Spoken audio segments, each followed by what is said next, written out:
Alright, now that we have successfully implemented the A* search algorithm, let's take a look at repackaging the functions we've created into a more usable system. What I mean by that is our current system of setting up a step-by-step trace has been very useful to us as the developers of the algorithm, but would be rather inconvenient to another programmer or a game designer who simply wants to get a path back as a single call and begin using that path. Of course, in a real game, you wouldn't even have the debug info. You would just have game items running around the scene needing paths to navigate. Generally, you wouldn't even visually see the paths. So what we're going to do in this video is we are going to create an alternate implementation of A*, this time using only a single method. The idea is that with a single method call, we will immediately get a path returned. So we're going to repackage the existing begin and continue methods into a single method, and we'll place all of this into a separate class just so that we can still keep the two classes side by side for comparison. So to get started, let's go over here in our Solution Explorer over to the Navigation folder and add a new class. This class is simply going to be called A*. Now once again, we'll do some simple setup on the class file. We'll take out our sub namespace, and we will add a using statement to open up the Microsoft.xna.framework namespace. Then inside of the A* class itself, the first thing we'll do is we'll mark the class as being static. Alright, moving into the class itself. In order to assemble this class, we're going to use a lot of the code already existing in our A* step class. As a matter of fact, I'm going to take this new code file and simply readjust it here in our editor here in Visual Studio to move it just to the right of our A* step class. Now there are a handful of things that we will copy directly over from A* step. We need to do a lot of the same operations, beginning with the sorting. We need to be able to sort nodes by f-score, so we'll copy both the comparison and the compare by function.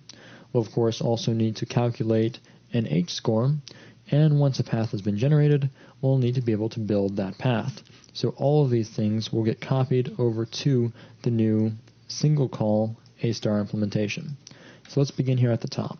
Let's grab our f-score comparison field, our compare nodes by f-score method, and our get h-score method. We'll copy all of these methods, go over to our new A* class, and paste them all in. Now we need to also grab the build path method, so we'll jump over to A* step, scroll to the very bottom, and we'll select the method build path. Back in A*, we'll scroll down to the bottom and paste this method in place. Alright, now that we've copied these various pieces of functionality, let's begin work on the actual method that will be used to solve a path. Let's drop down a public static method. This method is going to return a list of nodes.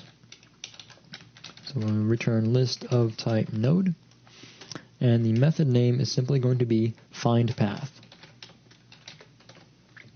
FindPath is going to take in the start and the goal nodes to use when looking for a path.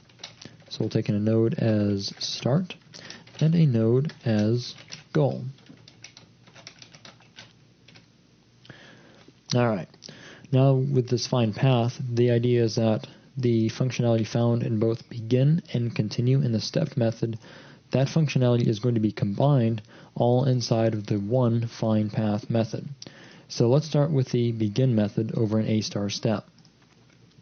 Scrolling up a little bit, we have our begin method. So just to kick things off and make it simple, we'll copy everything that's currently inside of begin. We'll move over to our new A* and paste this code directly into our FindPath method. Now, of course, some things are going to need to be adjusted since, state's going to work a little bit differently, and there are a few differences here and there. First off, our for each loop is going to remain exactly the same. The moment we call FindPath, we want to reset the state of the node graph.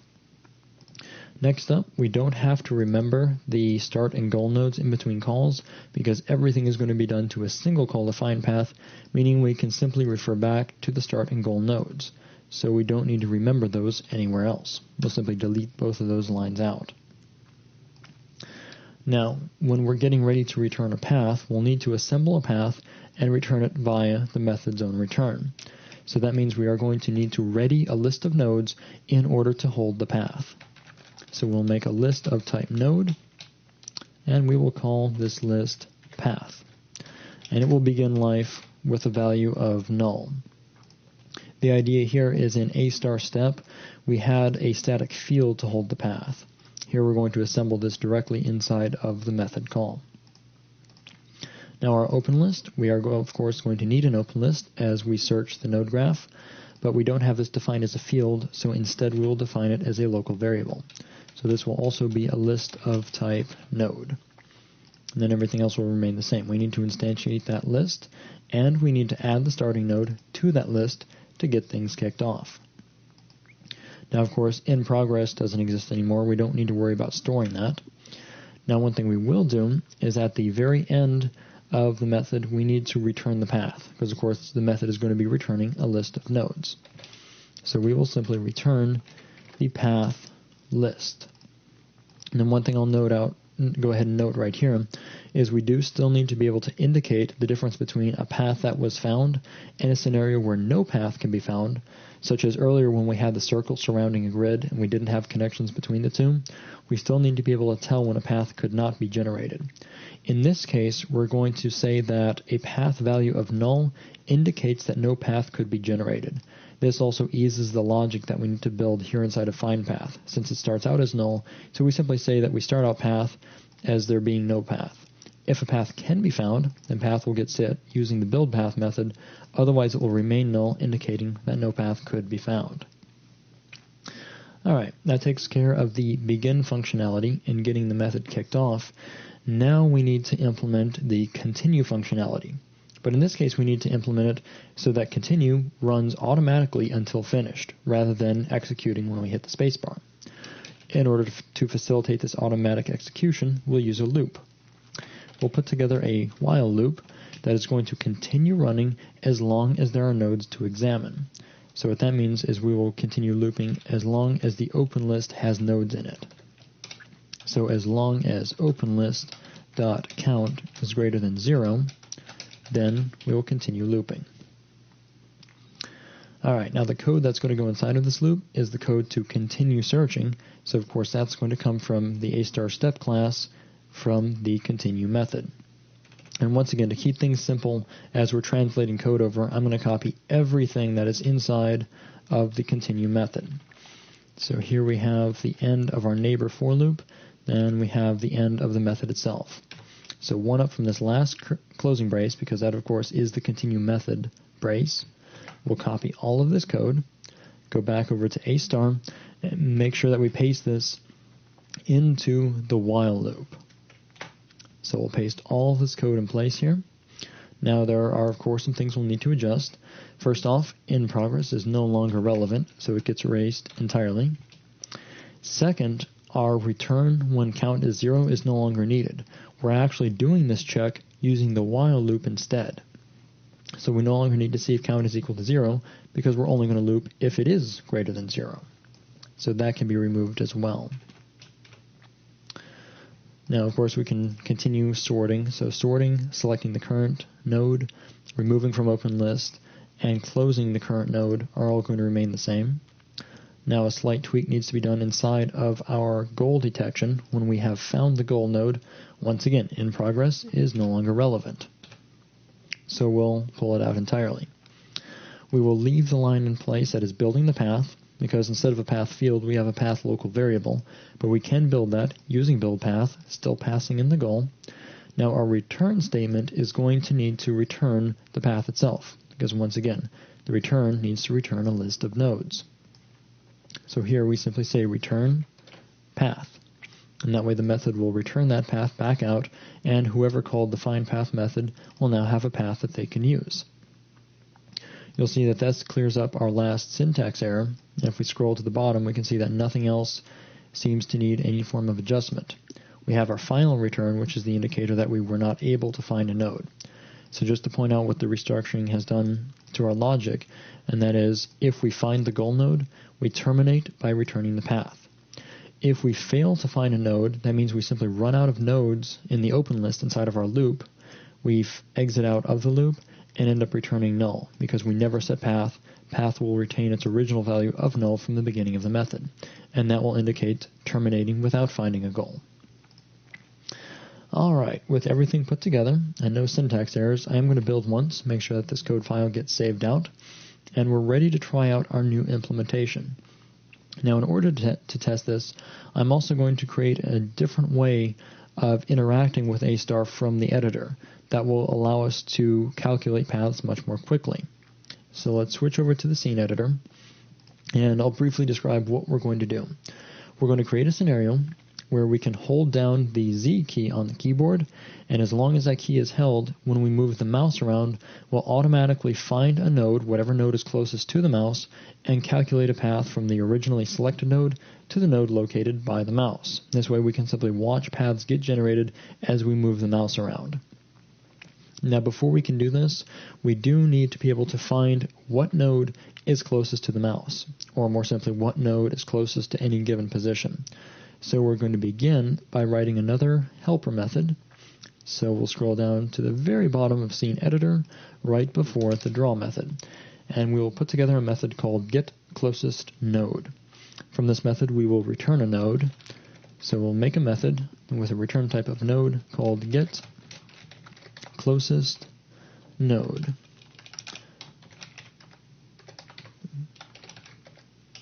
GetClosestNode is going to need to take in a position, so we will pass in a vector2 in the form of position.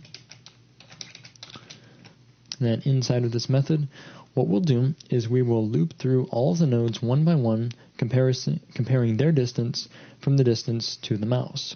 And then each time we find a node with a shorter distance, we'll remember that node and continue searching until we run out of nodes.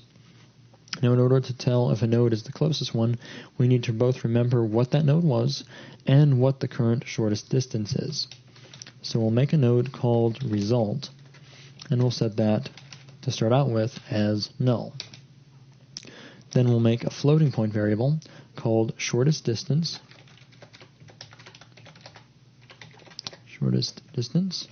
and that is going to begin life as a value that is longer than any other node that we'll find.